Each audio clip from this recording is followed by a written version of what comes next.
While most dashboard modifications can be easily and quickly done using the Dashboard Studio user interface, there may be times where you need to add custom options in the source editor. Let's take a look at the difference between the two methods. First, we'll quickly review the options we have available in the visual editor. On the upper left of all dashboards is an Undo and Redo button. Then we have options to add a visualization, user input, and markup, as well as the additional options available in Absolute Layout for adding an icon, shape, or image. Next up are the Configuration menu, Data Overview, and Source Editor buttons.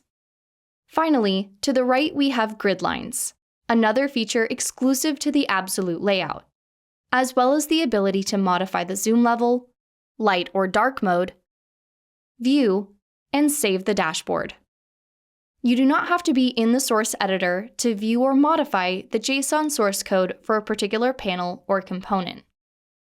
Once you have selected an object on the canvas, the configuration panel on the right appears with the code window located at the bottom, allowing direct access to this visualization's source code.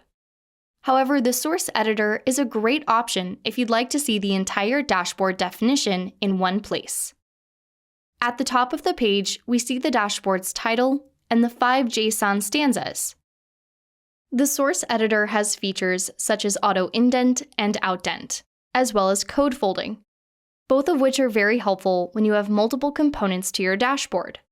To fold a section of code, click the arrow on the left.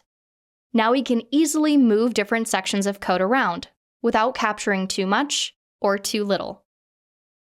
Inline validation highlights appear whenever the code has syntax errors. By removing the comma here on line 19, we receive visual feedback in the form of the red zigzagged line under the section of code immediately following our error, as commas must separate each property setting except the last.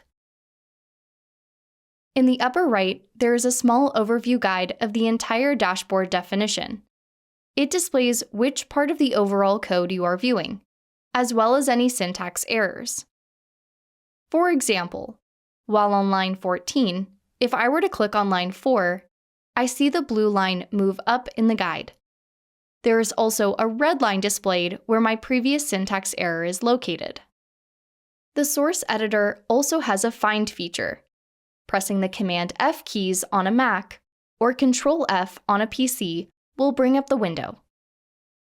Clicking on the arrow here will switch it to a search and replace functionality. This is a helpful time saver when you are trying to locate a particular value. For example, a data source you want to change.